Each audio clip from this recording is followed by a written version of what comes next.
There's nobody here I need to impress. And while the chemicals were killing me, you never left you still in me. I feel your divinity in my vicinity whenever I am depressed or under duress. And I know my abilities you've been giving me. Lyrically, spiritually, I am blessed.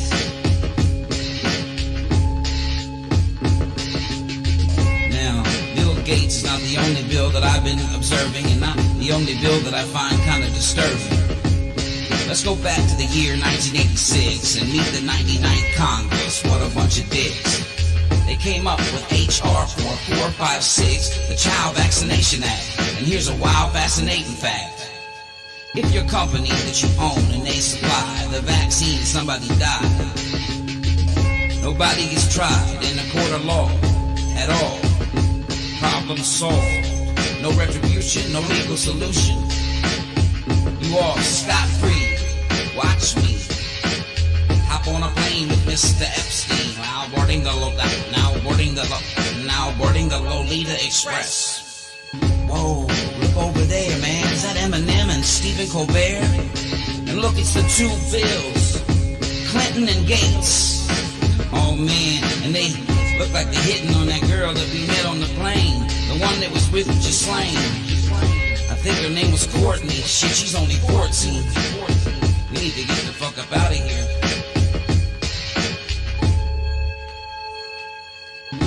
I got nothing left to confess.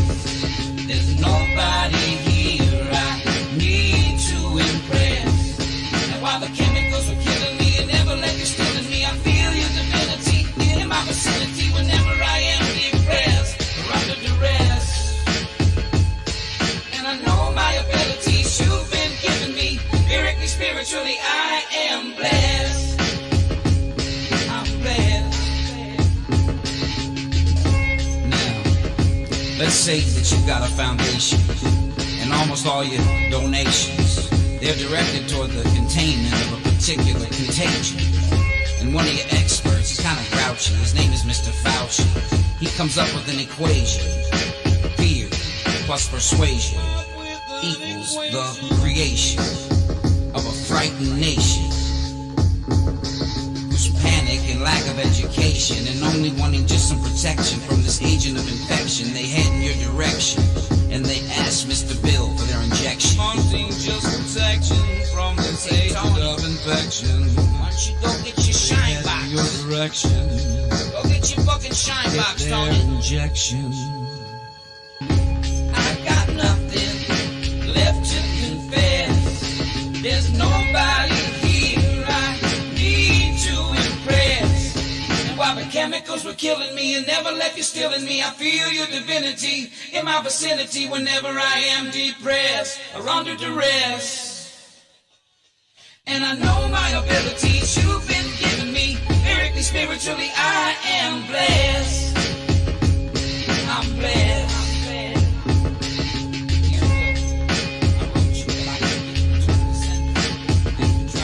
Dear Bill, I wrote you, but I keep getting returned to sender. I've even tried your wife Melinda, but she's putting a block on my calls. There's a rumor she might have a cock and balls. I apologize for the cursing. I guess you two are never in the same room at the same time, so people think you might be the same person. But anyway, fuck it, man. What's been up? How's the vaccine biz? I know you wish that everybody was on board like Maxine is. Oh, guess what? My wife's pregnant again. You remember Myrtle? Yeah, I always seem to wind up with the skanks. And what's up with you having 3 kids? I thought Melinda was infertile and you were shooting blanks. And what's up with all these tanks? I see them being transported on a train. Is that for martial law? This shit's getting insane. You remember when I met you in New Delhi and you were complaining that it was really smelly? Well, I asked you if it was safe getting that polio vaccine and you said I was making a great decision. Yeah, well, my daughter's okay, but my son Micah, he lost his vision. Yeah, it's been some time and a lot of tears now. And Micah, he's been blind for years now. He's gotten pretty good at walking with a cane, though. Anyway, hit me up, yo.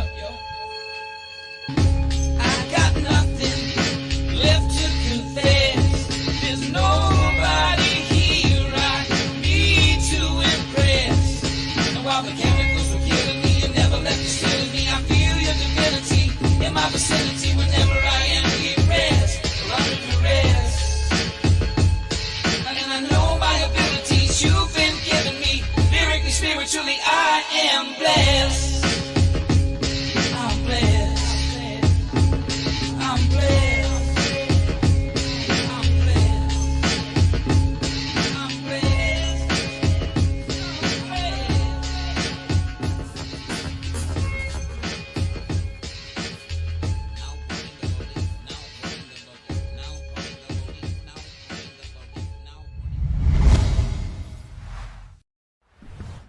turn on the volume. What's up, everybody? How you doing this evening? Real Girl's in the chat, and so is Broken Patriot. What's up, Broken Patriot?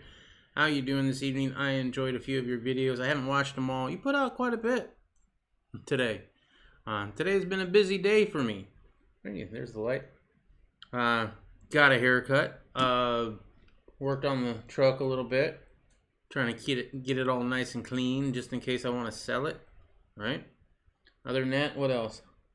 Real Girl, you went to get some tests done, but we're not going to talk about that. Yeah. Got your windshield fixed. Oh yeah, and my windshield is replaced in my truck, so just kind of basic stuff, right? Broken Patriot had a good video today. I think I'm gonna play it. I don't have it up yet, but I'm gonna go ahead and bring. What she said. Yeah, I'm gonna bring it up. It was the one I want to show, and tell me if you're all right with it. I would imagine you are, but the one I want to show is Joe Biden waving to the enormous crowd that awaited him when he got off the plane. That was hilarious.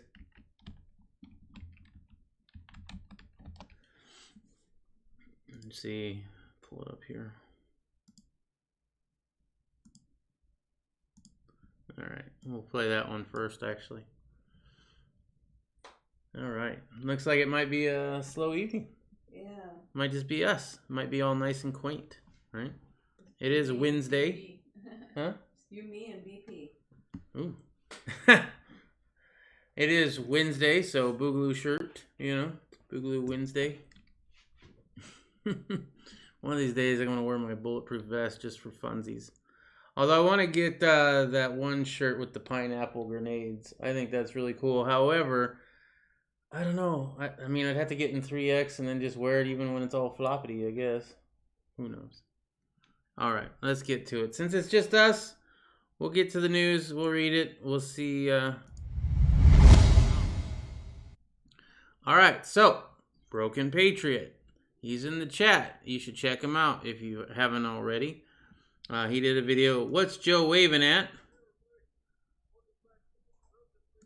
And the desktop audio is not on, so let me go ahead and turn that on. YouTube channel. Boy, I can't make this stuff up. Wow. I'm not going to play the whole thing because you go over it a few times, which we'll go ahead and... Creepy Joe, we'll just go over it ourselves. Joe Biden walks off a plane and there's no one here. And he waves. He doesn't only wave. Waved at an empty field. He points. Now the left is saying, well, there was people over on, on the side that the camera didn't get. No, there was nobody over there. Sure there was. If you haven't seen this yet, you got to see this. And if you like the video, give it a thumbs up. If you want to share the video, feel free and share it. There you go. Thank you, Riddle Girl, for the link. Drop a comment. But you got to see this. See? Pointing and then waving. There's nobody there. See?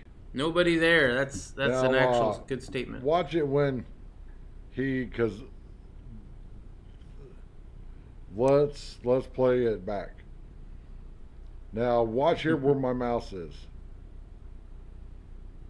There's no one over there. The nearest thing is... Wait. Maybe. Just maybe. Now watch here where my mouse is. First of all, if there is anybody, it's way the hell back there, which I doubt. And maybe he was waving at this guy who was facing the other way. There's no one over there. The nearest thing is this fire truck. That guy's been doing this for so long. It's just habit, most likely, right? But I thought that was funny. You did another video today about the guy who shot the cop. That guy looked like he was homeless, right? But apparently he had a gun and a pistol and a rifle. And yeah, he was definitely a little cuckoo for Cocoa Puffs, thinking that a guard shack apparently was attacking him. But in that video, you were talking about how Fox 10 is fair and balanced. No.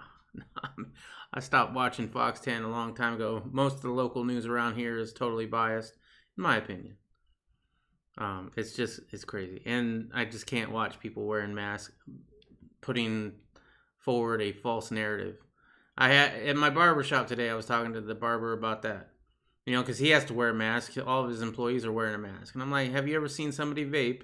And we went into that whole thing. Hopefully I red-pilled him a little bit, but who knows. Trump denies downplaying the Rona danger. He says he played it up.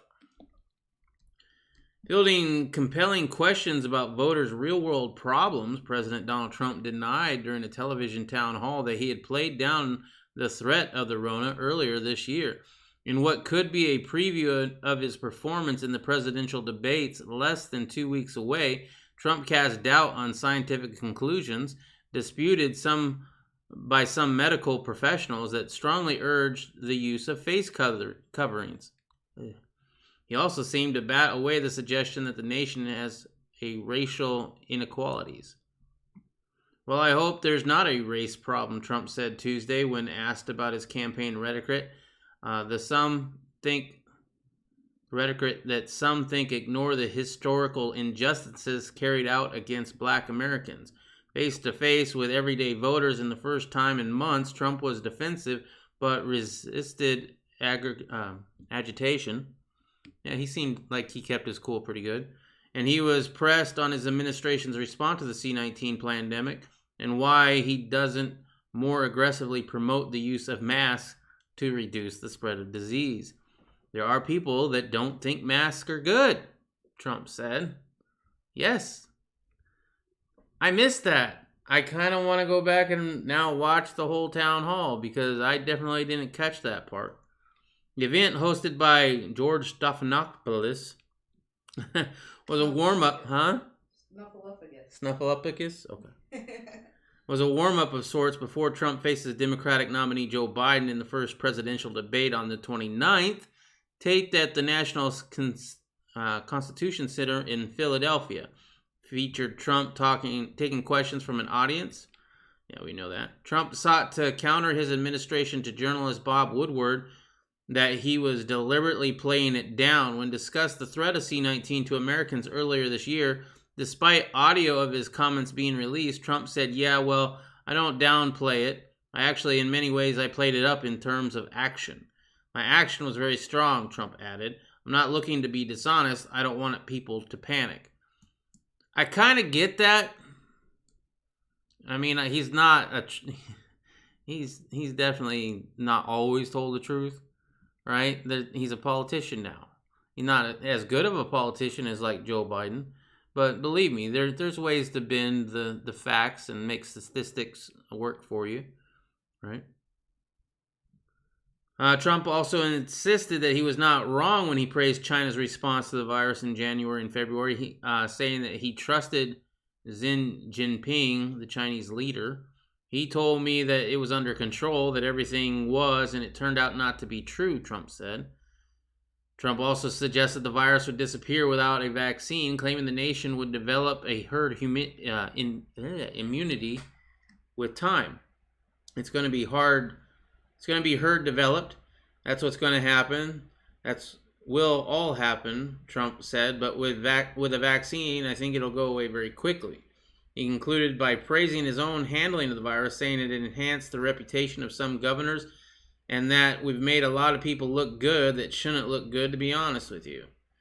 Well, it's definitely made a lot of governors more in power that weren't that strong a power in the first place.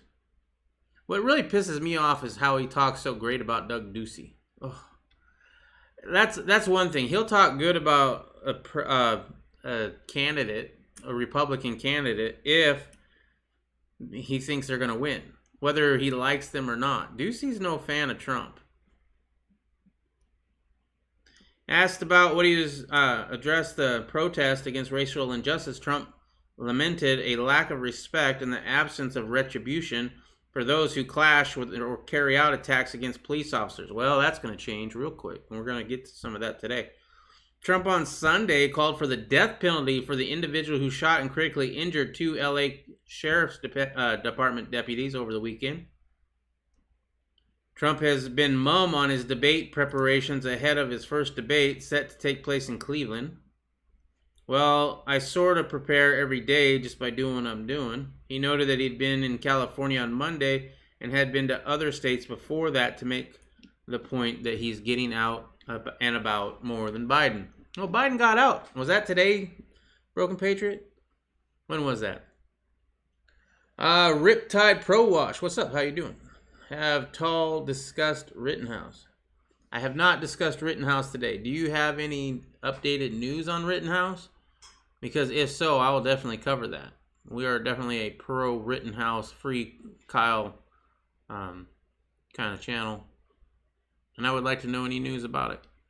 But I haven't looked it up. It hasn't come across my feeds. And I haven't been scouring the news all day long. I do other things throughout the day. So I just catch what I catch.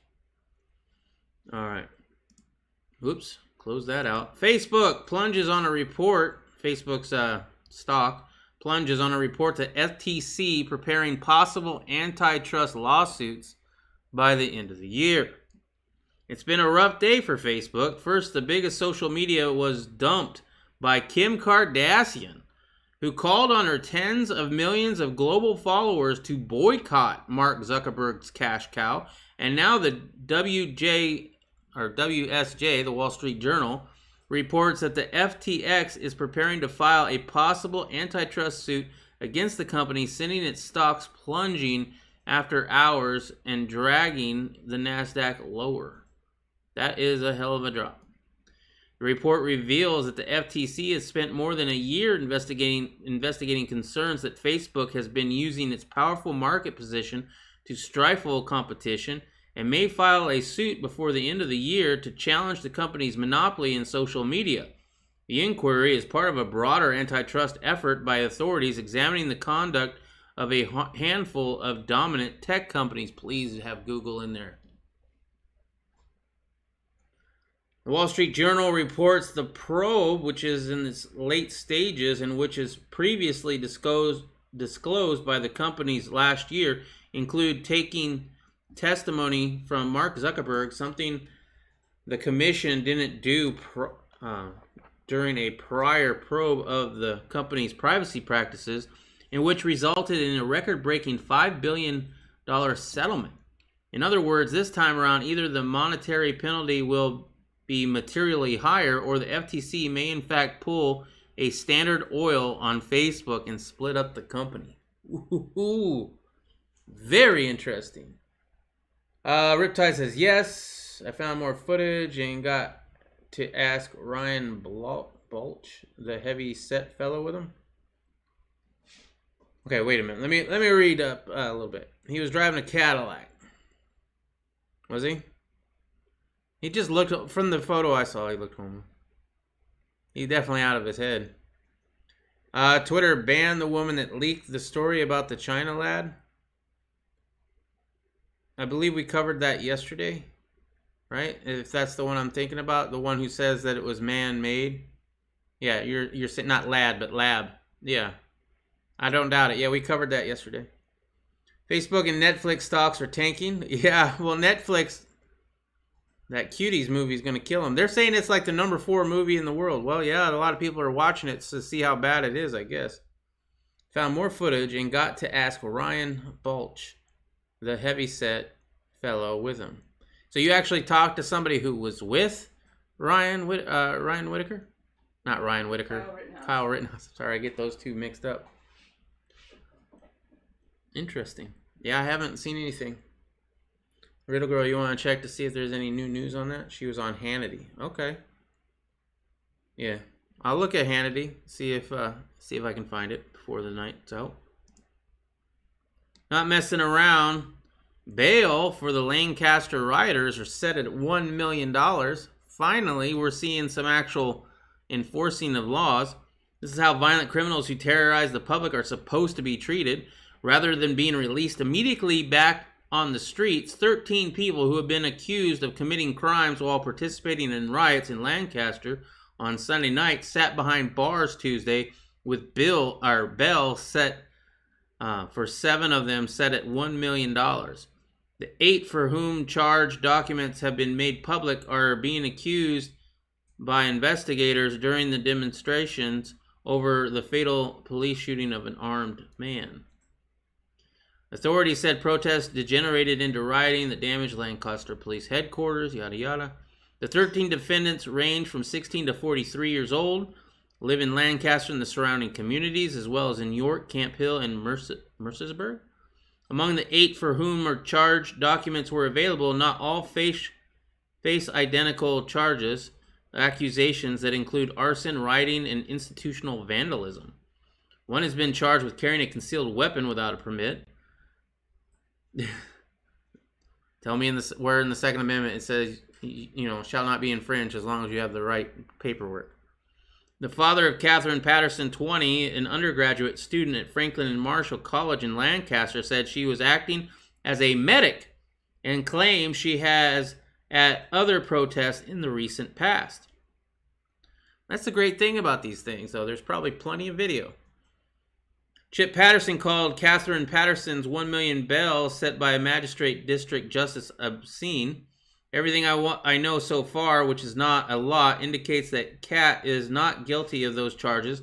But then again, we'll have to wait and see, said Mr. Patterson, who lives in Mercersburg, about 100 miles west of Lancaster. Well, that's a hell of a drive. That's a hell of a lot further than Kyle Rittenhouse had to drive in order to get to where he was going. He said he's not been able to reach his daughter since her arrest. I cannot tell you how long this night has been, he said Tuesday afternoon. I think regardless of these people did or did not do, the bail amount is just outrageous and clearly against the 8th Amendment, which addresses bail. Well, in these trying times, you got to have a little bit different of an attitude. If you're just going to release them and they're going to go do this same damn thing the next day, I mean, this is getting ridiculous. The protests concern the shooting death of Richard Munoz. I can never pronounce his name. That was obviously self-defense on there. And I'm, as you all know, some of the new ones, I'm not a fan of cops, and I will call them out every damn time that they shoot somebody who is trying to comply. Right? Just like Ryan Whittenhouse. No. Ryan Whitaker. Well, now I'm just mixing it all up. Ryan Whitaker here in Phoenix. Right? There's others. There's plenty. If we went back into history, we could definitely find it, right? Plenty of times the cops have should face murder charges, right? This one was not one of them. Police have made public the officer's body camera video. It showed Munoz, 27, approaching the officer with a knife in which appeared to be a menacing manner. Yeah, I'd say so. He was running before the officer, who has not been publicly identified, shot and killed him. Menendez has been out on bond awaiting trial for allegations that he is stabbed. This is not his first stabbing. Okay, he was coming after, he's a stab-happy person. He loves a little bit of the stabby. Right? Not only was he trying to stab the police officer, but he's awaiting trial for allegations that he stabbed 4 people last year, including a teenage boy who was stabbed in the face. And we bring that up to show, that, yes, sometimes your past does play with what's going on right now, right? The whole Kyle Rittenhouse beating up a girl, the video that supposedly shows him beating up a girl, that will come into play if he then gets arrested for domestic violence against his wife, girlfriend, whatever, right?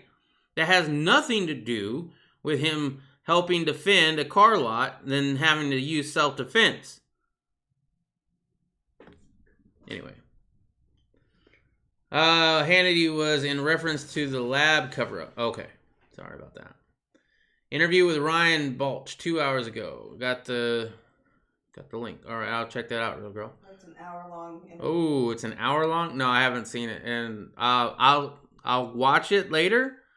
But I'm not gonna play an hour-long video, so we'll definitely talk about that probably tomorrow, unless you got some highlights you want to talk about now. Ryan Balch was the heavyset guy Kyle was walking with and was with during car lot interview.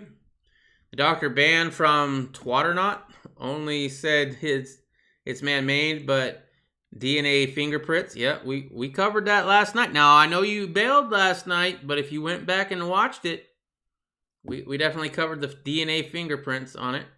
The head of the WHO Corona lab and top the Rona expert worked on finding out that. info. Cool. Far-right Kyle Rittenhouse propaganda, not factually based, says Kenosha militia participant. Yeah, What's this? Another thing about Ryan Balch. Reading it just as quickly as I did, it sounds kind of strange. Actually, you might want to read through that one. All right. It's not going to take as long. All right, we'll do that. Why not?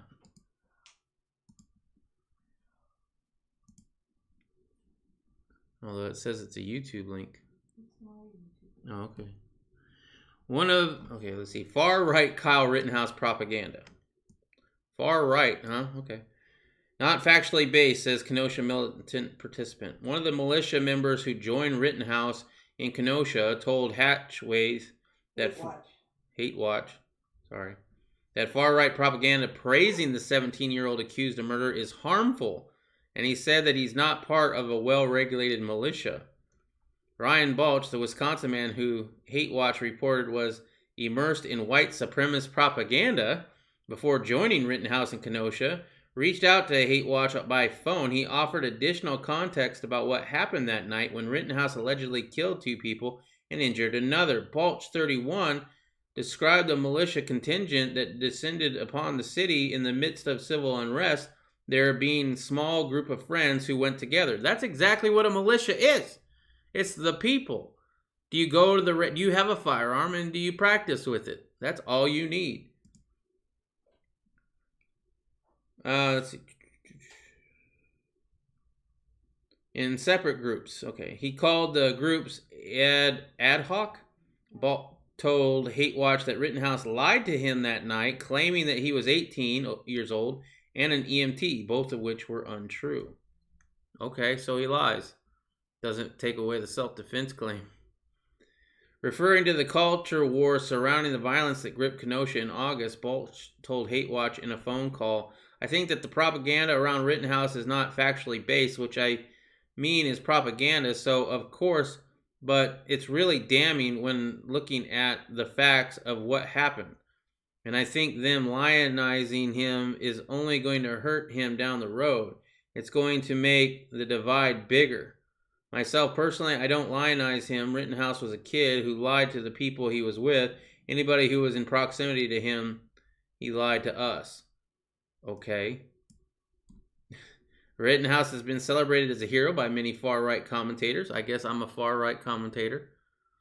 Yeah, I would actually agree with that. Yeah, because I believe in I believe in constitutionalism, right? I believe in what the founding fathers envisioned for this country, not what this country has become over the last 200 years. So if I believe in what the founding fathers actually wanted for this country and the kind of country that they founded, then yeah, I would be considered far right, I guess. Balch dismissed the credibility of potential criminal defense of Rittenhouse using the Second Amendment description as a well-regulated militia, which is what his lawyer apparently intends to argue on behalf in court. No, the Second Amendment doesn't just give the militia the right to keep and bear arms. We've already had this discussion, right? This is definitely a very one-sided article, but that's fine. There was not a whole lot of communication that night, and that was even with the protesters themselves. Balch told Hate Watch, "This dude's an ass, man. Ask what he would need to call a militia well-regulated." Balch said there would have to be some sort of organization. Hate Watch reached out to Rittenhouse's lawyer, John Pierce, for a comment on this story through his firm, Pierce Brainbridge. Pierce did not immediately respond. Balch, who voted for Trump in 2016, expressed disappointment with the incumbent president's response to Kenosha. And first of all, he wanted to respond to... Oh man, this guy is something else. If you actually voted for President Trump in 2016, which I highly doubt at this moment, and you watch any kind of news, which I would have thought you would have watched news if you're going to go to these riots, you would have understood that the president can't do a damn thing in the state until the governor says okay. But he's very disappointed in the presidential response to Kenosha and America's cultural divisions in a broader sense. He described Trump's use of federal agents in response to civil unrest as being too heavy-handed, but he was there with a firearm. And said he would be voting for a libertarian candidate, Joe Jorgensen, in the upcoming presidential election. Oh, fuck me. Okay, good luck with that. It's a clear violation of the Constitution, Balk said, referring to Trump's use of federal officers in response to unrest. I'm not a fan of that either. I don't know if it's unconstitutional, but I'm definitely not a fan of it. But what would you do? Right? Something's got to be done. The governors don't want to do a damn thing. The mayors don't want to do a damn thing. The cops are being told not to do a dang thing. And if they do, then they get put up, on that. So what are you going to do? It's not like the first time we've ever had riots that had gotten so out of hand that we had to have federal agents come in and squash it. Just look back in the 60s. Can you put that on live chat? Because it's filtering out some of his comments. All right.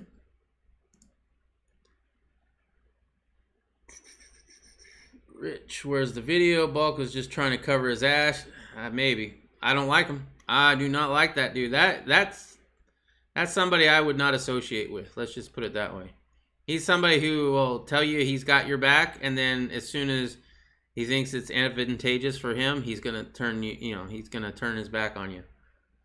Again, Balch just covering his ass. When I asked direct questions, he would not answer. You asked Balch questions? Yeah, I don't know, man. I don't like him. From what I'm reading right here, and I haven't watched the other thing. Thank you, which is why militia is formed. Sounds like they want a fascist response. Be Kyle is all we can do. Cut off the money to all the cities.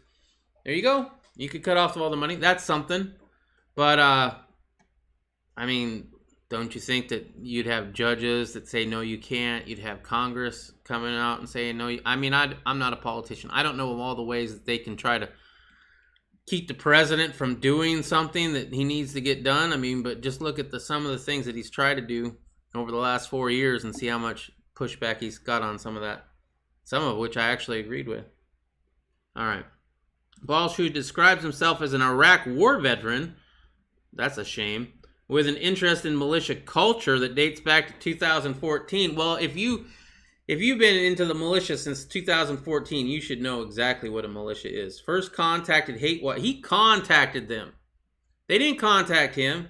He contacted them on September 2nd to clarify the intentions behind his social media presence. On Facebook and Twitter, Balch referenced the far-right Boogaloo movement, retweeted white nationalist Richard Spencer, which alleged, and tweeted a link to a website hosting a Nazi propaganda video cut with Hitler's speeches. Hitler was a socialist.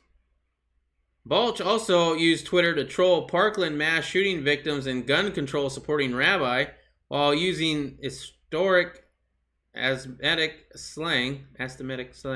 Balch confirmed to Hate Watch that he operated those social media accounts. Yeah, I don't know. I don't like the guy. Anyway, that's all I got for that one. All right, let's get back onto this. DOJ charges 5 Chinese citizens in a hacking campaign. Probably not going to read too much of this, but the Justice Department has charged 5 Chinese citizens with hacking, targeting more than 100 companies and institutions in the United States and elsewhere, including social media and video game companies, as well as universities, telecommunications providers, officials said on Wednesday. The 5 defendants remain fugitives, but prosecutors say the 2 Malaysian businessmen accused of conspiring with the alleged hackers to profit off the attacks on the billion-dollar video game industry were arrested in Malaysia this week and face extradition proceedings. The indictments are part of a broader effort by the Trump administration to call out cybercrimes by China. In July, prosecutors accused hackers of working with the Chinese government to target companies developing vaccines for the Rona and stealing hundreds of millions of dollars worth of intellectual property and trade secrets from companies across the world. The allegations and range of victims in Wednesday's announcement were significantly broader. Officials say that the years-long hacking scheme was wide-ranging, was aimed at various businesses, sectors, and academia, and was carried out by a China-based group known as Apartment 41. It was accused in a report last year by the FireEye cybersecurity firm of carrying out state-sponsored and financial-motivated operations. Wow. Well, I don't know. Does China steal our intellectual property? I believe so.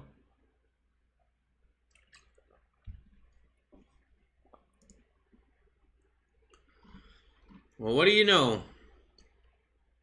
We're going to have free vaccines. Now, didn't Bill Gates have a question posed to him that says, hey, are you going to, since this is such a bad thing, are you going to make the vaccine free to everybody? Because, the flu vaccine is free, pretty much. You can get a free flu shot anywhere you want. And he's like, oh, hell no. Now, maybe so.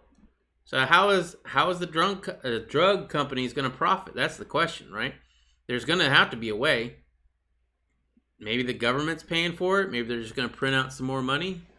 The federal government outlined a sweeping plan on Wednesday to make vaccines for the Rona available for free to all Americans, even as polls show a strong undercurrent of skepticism rippling across the land. Yeah, I ain't taking it. First of all, I know a lot of people that would take it, but they're not going to be the first ones to take it.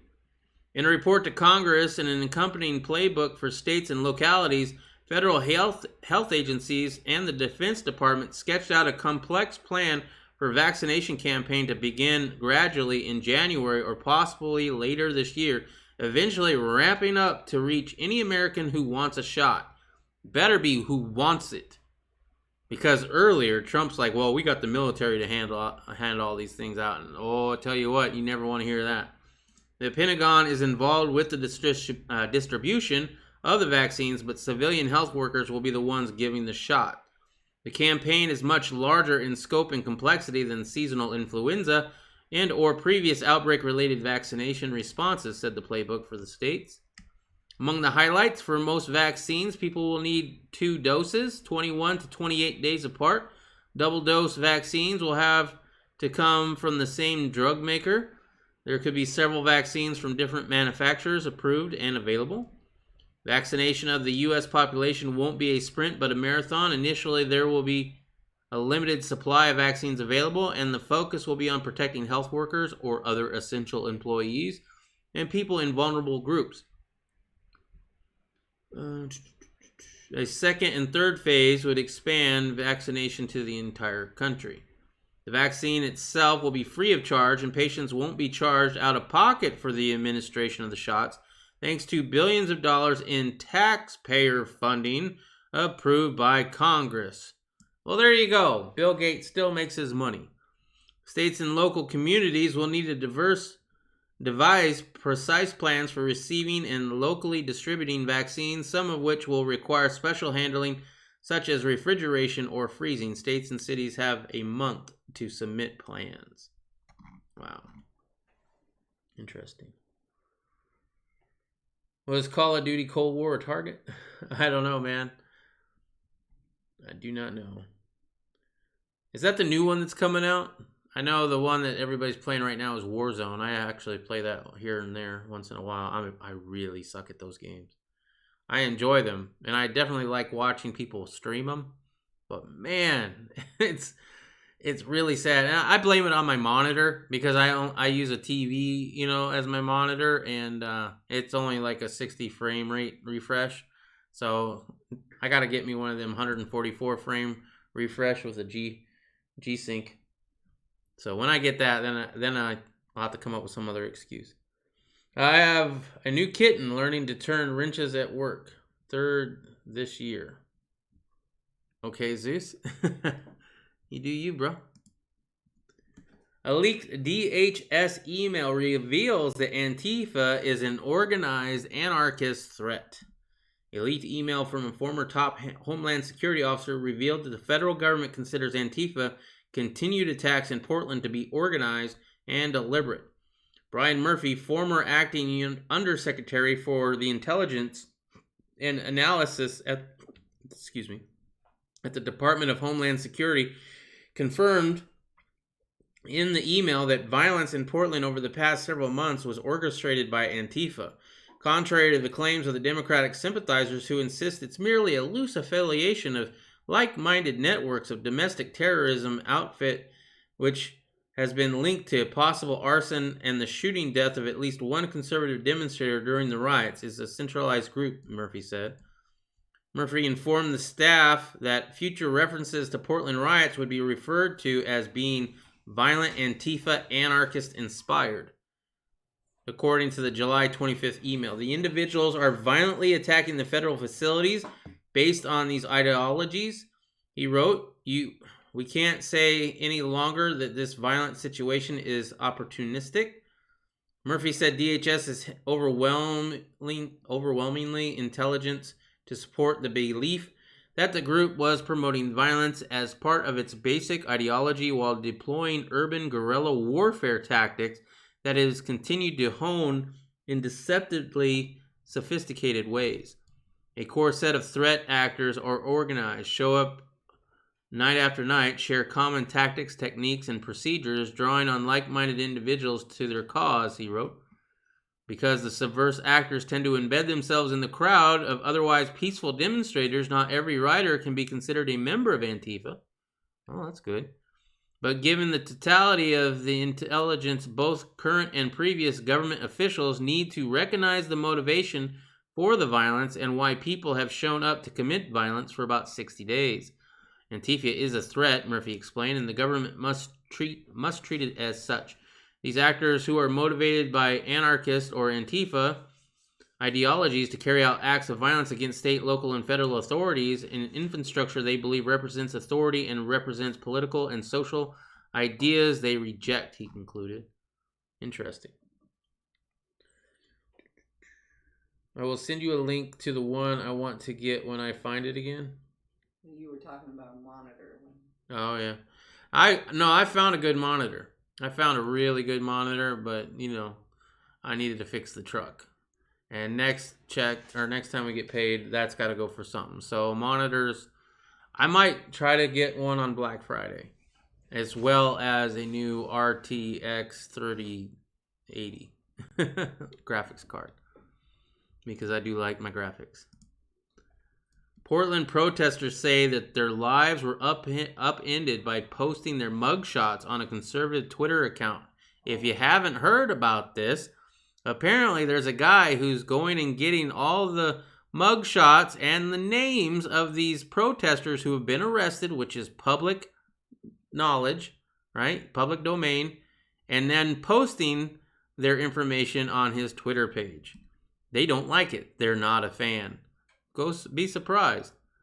On the 7th of August, black activist Regina Gray was tackled by Portland police at a protest and charged with disorderly conduct, resisting arrest, and interfering with an officer. That same day, conservative Portland activist, he considers himself a journalist, but this is a very biased website towards the Antifa protesters, just so you know. Andy No shared Gray's name and mugshot on Twitter. Gray, 30, is charged with interfering with an officer, resisting arrest, and more, No wrote on Twitter. She was arrested at the violent Antifa protest in Portland and quickly bailed out. Gray is frequently photographed with kids at the protest. So this lady brings her kids with her at the protest and rants about white terrorism. The photo was retweeted by 475 people. 12 nights later, on August 19th, a man showed up at the doorstep of Gray's mother's estate home. He was sweaty and nervous looking. He asked for Regina by name, said Lucinda Fisher, Gray's mother. He mentioned Gray's son, and I noticed he had a gun in his hand. Fisher slammed the door, and guess who they called? They called the police. Gray's children, 9 and 4, who she brought to the protest with her prior to her arrest, fear for her life. She fears for her life now. They are scared that someone's going to kill me, Gray says. My first instinct is to say, no, that's not going to happen, but there's a huge risk. Gray has no direct evidence that No's robust social media presence is the reason an armed man arrived at her mother's home. So there's no evidence, but they're going to report on it anyway. That's the reason, or at least that's what they're going to allude to. And it's just kind of funny. Now she's worried that her name and photo is out there and she might have to move. Wow. I wonder how that feels, says anybody that was in the conservative movement that's been outed on Twitter.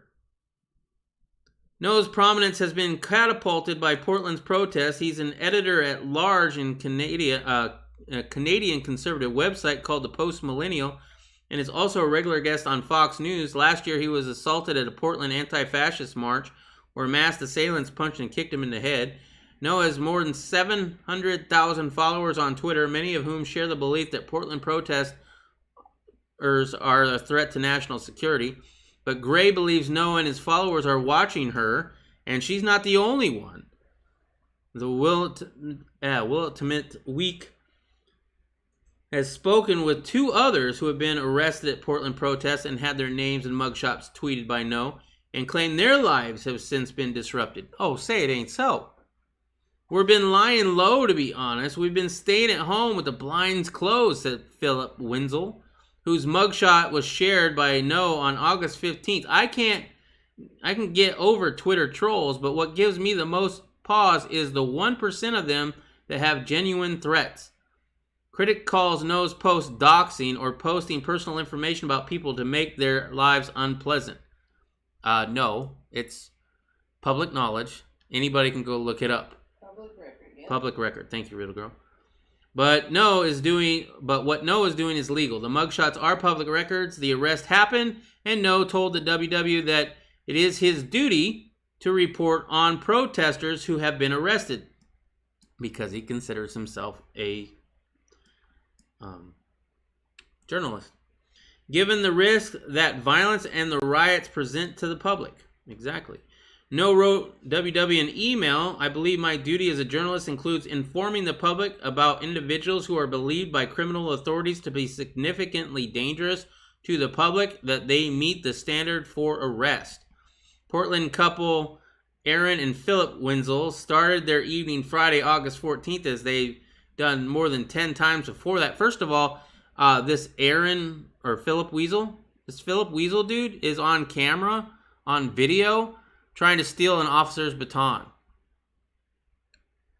Just so you know. There's plenty of video of that dude. They don their protest outfits full of gas respirators, masks, bike helmets, and bulletproof vests for Philip, who had been in front of the protest as part of the drum line.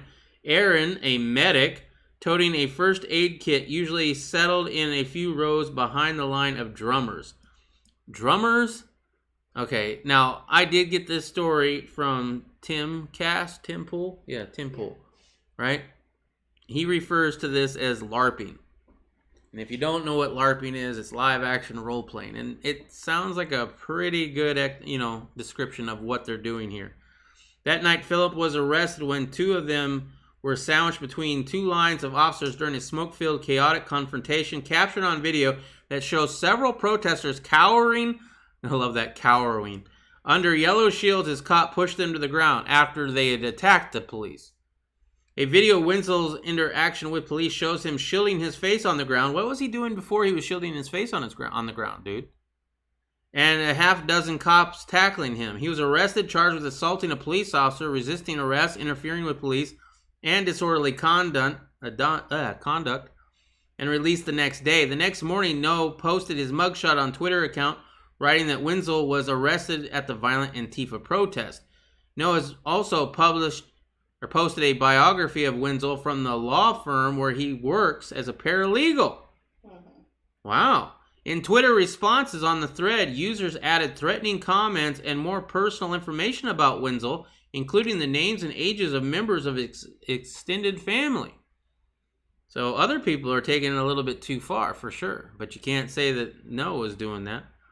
One comment read, "I'm writing a letter to his employer right now."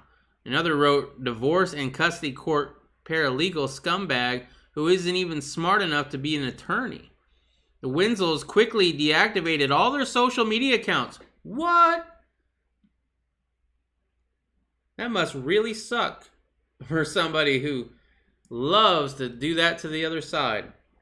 The next day, Philip Wenzel received a voicemail threat on his cell phone from somebody named John in Michigan who said, "I'll have you know I'm 7 foot and 280 pounds." Is that a threat or is that just a statement?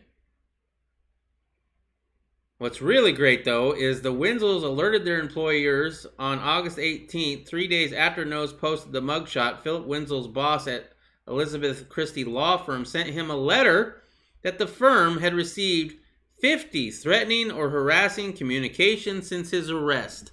And this is what they responded with.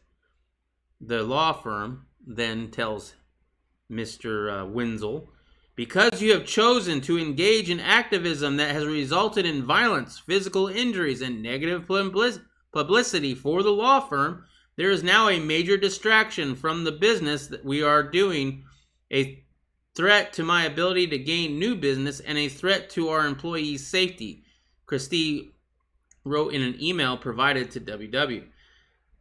He'd been told to pack his bags. 3 employees, after learning of the firm's response to Wenzel's arrest, announced their resignation in support of him on September 10th. Well, good riddance. Have fun in the unemployment line.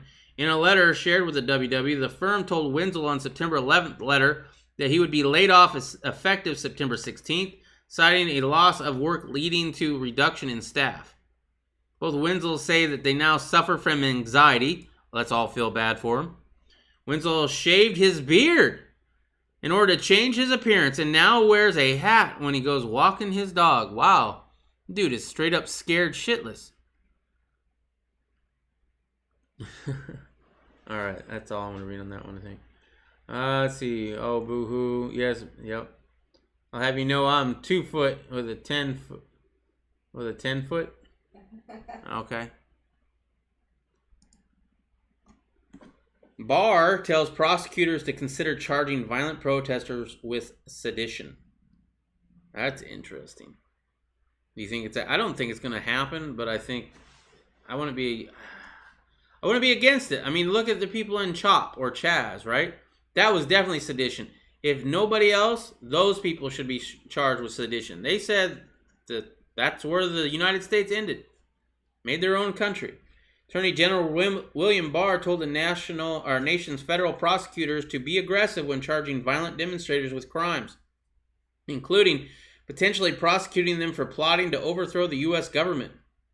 Ooh.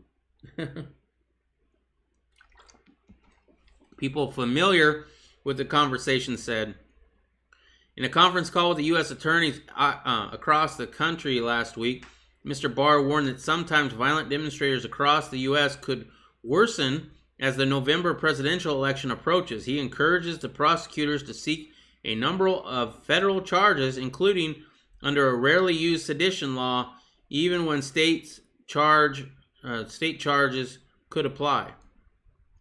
The call underscores the priority Mr. Barr has given to the prosecuting crimes connected to the violence during months of protest against racial injustice, leading to a major property damage. As President Trump has made a broader crackdown on the violence and property destruction a key campaign issue, U.S. attorneys have a broad discretion in what charges they bring. First of all, I don't think they should be released the next day. Right? There should at least be some time of holding. So I'm not necessarily against the $1 million bail. Federal prosecutors have charged more than 200 people with violent crimes related to the protests, most of whom face counts of arson, assaulting federal officers, or gun crimes. FBI officials earlier this year described the perpetrators as largely opportunistic individuals taking advantage of the protests. I don't think so. We already read part of that.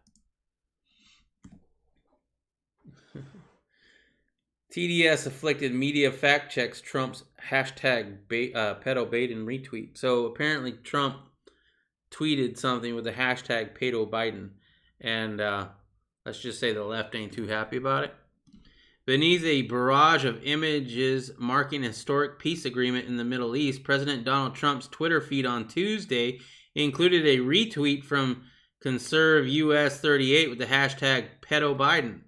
Naturally, it became the lead story for the Trump deranged mainstream media. Some, like the U.S. version of England's Sun newspaper, were beside themselves trying to fact-check the retweeter which also included a GIF image of Biden sniffing the hair of Stephanie Carter, wife of former Defense Secretary Ash Carter. While her age is unclear, it is very clear that Carter is a woman and not a child or underage female, said the Sun. There's plenty of underage ones too if you really want to dig into it. There's no evidence to suggest that Biden is a pedophile, and claims that he is are unfounded and have absolutely no basis in fact. Yeah. We could all fact check that one pretty easily. The Sun noted that in March 2019, Carter had denied any impropriety or discomfort surrounding the notorious image. There is in fact a considerable amount of documented visual evidence that shows Biden inappropriately touching other people's children, as well as other people's wives. Biden's personal anecdotes, such as an account of allowing children at the pool to feel his leg hair, are also consistent with the allegations. Apart from one isolated public claim alleging his sexual assault and several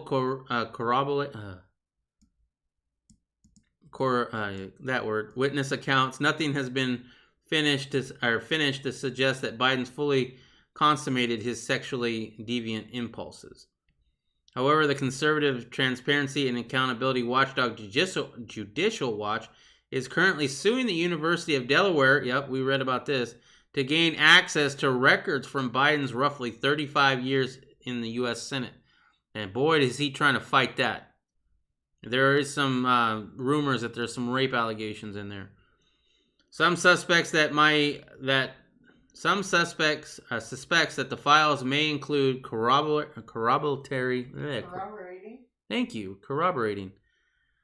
evidence about Reid's claim, as well as an alleged breast coupling incident involving the wife of Secret Service agent and potentially another damning allegations. With the letter incident was reported by the Gateway Pundit, another Secret Service agent who had worked on the Biden's detail accused the former vice president of Weinstein-level abuses in reference to convicted rapist and former Hollywood mogul Harvey Weinstein. It's unlikely, however, that Trump's purpose in the retweet was to substantiate the accusations. That's hilarious. Dude, man, sometimes I know what the word is, I just can't get it out of my mouth. I have to hear somebody say it. Yeah. This is not my strongest suit, unfortunately. Well, the peace deal didn't last too long, huh?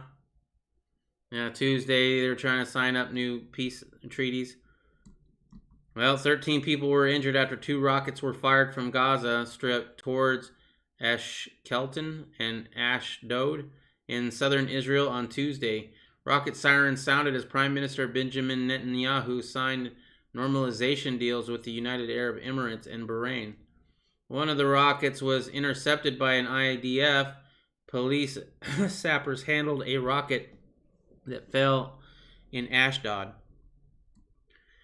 Megan David Odman reported that its paramedics were treating a man in his 60s hit by shrapnel who was moderately injured upon admittance but whose condition has since worsened to serious. A man in his 20s was lightly injured by shards of glass and 4 people were treated for shock. Samson Asuda in hospital in Ashad received 13 patients, including 1 person in moderate to serious condition, 4 people lightly injured by shrapnel. Palestinian factions have expressed outrage at the normalization deals, protesting against them at multiple demonstrations in the West Bank on Tuesday, in a day of rage. Hamas spokesperson Hazim Qasim responded to the normalization deal shortly after the rockets were fired from Gaza, saying that the normalization agreements between the UAE and Bahrain with the Zionist entity are not worth the ink they're written on, and our people with their instance on the struggle until the full recovery of their rights will deal with these agreements as if they were non-existent, according to the Palestinian media. So, yeah. Probably won't hear much about that in the news, especially not from Fox, maybe from the left news sources. But I would imagine, Fox News and anybody who's supporting the president's not going to want to say, hey, look, that peace deal that he signed, yeah, it ain't worth nothing. They're already shooting. All right, and lastly, a little bit of local news other than the local news that we covered earlier today. Phoenix City Council moves forward with plans to change 2 offensive street names. It's just getting more and more ridiculous. Squaw Peak. That's offensive somehow. I believe that's what the Indians' actual name for their wives were, or women, right? So I don't know how that's offensive. Robert E. Lee Street, historical name, right? But oh boy, I tell you now, yeah. I know about both of these. This one's a little bit more popular than Robert E. Lee Street, but yeah, I've known about that one for a while. The Phoenix City Council has voted unanimously to formally consider. That's hilarious. They voted to consider it. But they're considering renaming 2 streets that have names such as some consider offensive. The decision to change the names of Robert E. Lee Street and Squaw Peak Drive comes following public outcry across the country to do away with statues and monuments considered derogatory or offensive. Letters are now being sent out to property owners along the 2 streets. The residents will be asked to rank the top 5 new possible names. I wish I was on that letter campaign. The city of Phoenix has agreed to pay for any homeowner expenses for changing over their address. It'll also provide free assistance to residents who need help making the changes. Some neighborhoods have opposed the name changes, while others have embraced it. Some who were against it said it would mean altering addresses on letterhead, bills, and other important documents, but those who support the change say it's overdue. I'm glad we're finally doing this. It should have been done a long time ago. Before making the changes, the city has been seeking public opinion in the matter, inviting citizens to submit comments or participate in open forums. Nice. Back in 2017, then Phoenix Mayor Greg Stanton also made an effort to change the names of those 2 streets as well, but the change did not go through. And this is a little bit of history about the names. Well, shoot, I'm going to have to figure out where the hell I can go and sign up to tell them what I think about the whole thing. Kids aren't safe anywhere. I have to watch them like a hawk. Ain't that the truth, real girl? Well, Zeus said that some Honduran looking guy tried to abduct a 4-year-old girl there. Alright. I will send you a link to the one I want to get when I find... Oh, that was the monitor? Okay, I'm just trying to catch up. Honduran looking guy tried to abduct a 4-year-old girl here. Watch your kids. Yeah. For sure. And this comes back to the whole keep the pedos locked up. Obviously, the jail time is not long enough. Right? And I am not a fan of parole. I am not a fan of putting somebody on a list. I think that's unconstitutional as all hell. Right? You can't just give somebody a sentence and then give them a second sentence for the rest of their life. It's double jeopardy at least. Right? So if they are too dangerous to be out on the street without being on a list or without being on parole, then they need to be back in jail. It's just my opinion. And when it comes to pedos, yeah, I think they should be in jail for a very long time. Me and Riddle Girl differ on that, and we talked about that a little bit last night. So I'm not going to really get into that again, but yeah. Definitely watch your kids. And don't just watch your kids against pedos. Watch your kids about people who are trying to indoctrinate them. Because that's going on in your schools big time. I forget the name of it. It's it's a new program that they're trying to push through school, like C-19 or something like that. Can you do a quick search on that, Riddle? I believe it's C-19, but it's basically rewriting history. Not with real history. Yeah, it's the 1619 school curriculum. There you go, the 1619 school curriculum. They are trying to push that through. In some places, it's already in, right? Basically saying they're changing history. The whole country is racist, right? We got to tear down all these names, just like the names here in Arizona. We can't have them up because it's too offensive, right? So let's tear them all down because America was never great. That's how you change the type of government. That's the only way that we become either socialist, fascist, communist, or whatever. That's the goal, right? Let's not forget that's the goal. So when we stand up for things to not change the name, we're not standing up for racism.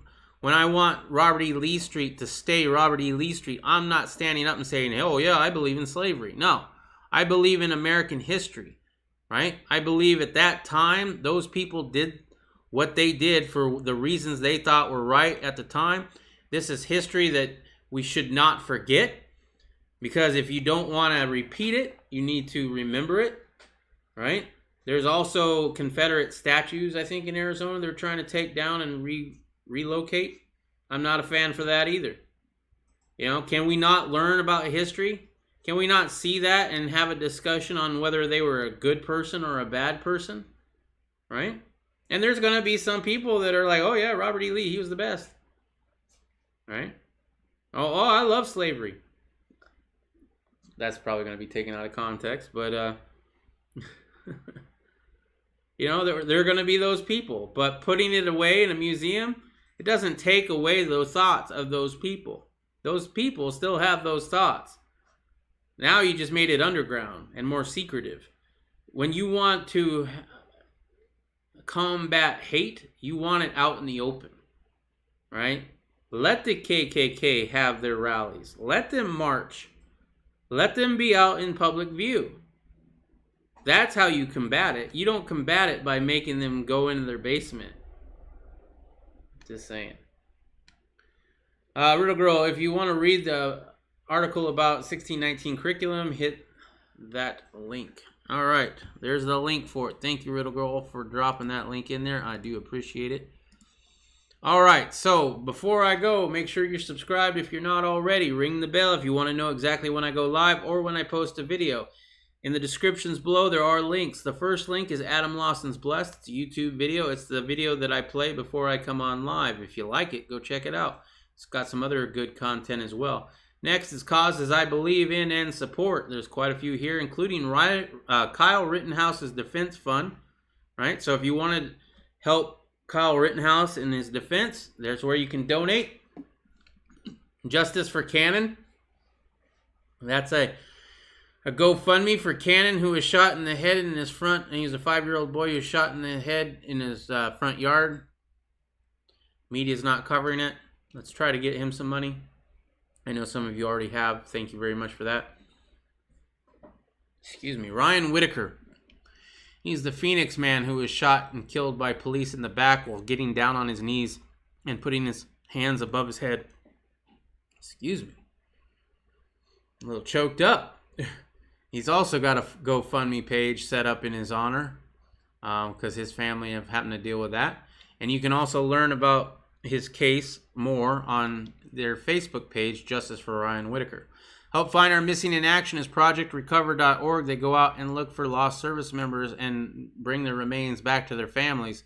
It's a good organization. Rally Point Irish is my good friend Irish USMC vets' idea of setting up a piece of land in Tennessee where veterans can come live room and board free while learning a new skill to get them back in the workforce, like gardening, gunsmithing, blacksmithing. Now, there are ways of supporting my channel below. There are all the links. Also, if you want to get $10 free in Bitcoin, there's a link for that. It gives me a little bit of a kickback and gives you $10 free in Bitcoin. Next is all the places you can follow me. I am on BitChute, DLive, Parler, YouTube, Facebook, and I have been recently unbanned from Twitter, so I'm pretty happy about that. And I have been tweeting out a few things over the weekend. I plan on tweeting more stuff out, most likely on the weekend when we go do something, right? In fact, I have some video I haven't posted yet. It's on my phone, and I kind of want to. I think I'm going to post it on YouTube, but I'm going to make it unlisted and then just post the links on Twitter so people can watch it if they want. But it's basically just me and Real Girl hiking around the Payson area about a week or two ago. I forget how long now. The bell didn't work for reminders, though. Well, the bell didn't work for me. Reminders do, though. Okay. Well, reminder is that I am here every single night at 10 p.m. Mountain Standard Time, Monday through Friday, right? And I've been pretty consistent about it, so I'm pretty happy about that. So definitely join me down below right here. You can see it scrolling is all the different time zones. Hopefully yours is in there. When daylight savings times happens, this is going to change because we don't have daylight savings time in Arizona. So all y'all are going to get me about an hour earlier in the evening. So I know a lot of people want me to be doing these an hour earlier anyway. All right, guys. Well, that's all I got for you. Until tomorrow, make sure to keep your family close. Watch out for that government and try to live as free as you possibly can in the tyrannical times that we find ourselves. Until tomorrow, peace.